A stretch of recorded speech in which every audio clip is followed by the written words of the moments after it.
Bu sabit kanat uçağımız Sirius A grubunun, Sirius Aviation grubunun orta kanat bir şekilde yaptık. Konvansiyonel arka kuyruk kullandık. İnşallah biz de yarışmadan birincilik bekliyoruz. Çalışmalarımız devam ediyor. Bu sene döner kanat takımı projesini yürütüyoruz. Şu ana kadar iyi bir süreçte buraya kadar geldik. İlk raporda Türkiye birincisi olduk. İkinci raporda da yine Gaziantep bölgesinde Türkiye birincisi, bölge birincisi olarak ilerliyoruz.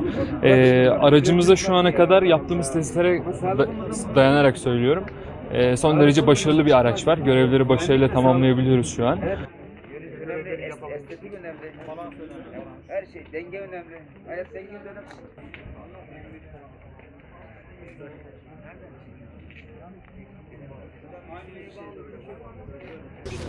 Bu sene 2021 yılında Teknofest'te tarımsal lisanssız kara aracı projesinde yarışacağız. Aracımız otonom bir şekilde tarlayı sürüp üzerindeki yabani bitkileri görüntü işlemi bir şekilde kendi yerli otonom kartının izletisi yapmakta. Bu yarışmada da sponsorlarımız olan Şahin Bey Belediyesi ve Gaziantep Üniversitesi ile beraber çalışmaktayız.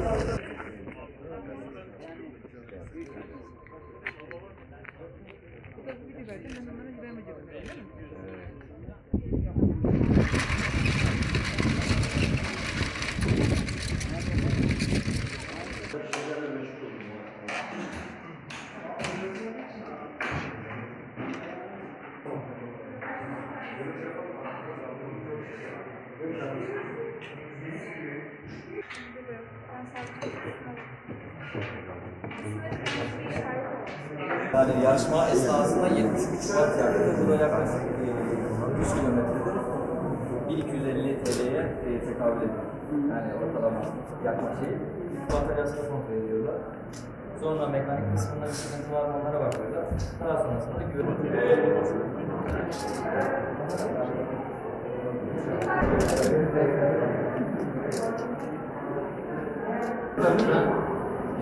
Evet, Şahin Bey Belediyesi olarak Teknofest'e katılan lise, ve üniversite öğrencilerimizi destekliyoruz. Onlara sponsor oluyoruz. Bunlardan bir tanesi de Feridun Oral Aykanal Anadolu Lisemiz.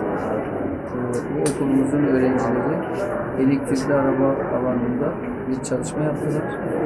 Şu anda içinde bulunduğumuz araçla Teknofest 2021'e katıldılar ve yarışmada 120 okul arasında 9. oldular. Güzel bir başarı. İlk yıl için güzel bir başarı. Ben tüm öğrencilerimizi, profesyonel öğretmenlerimizi de tebrik ediyorum.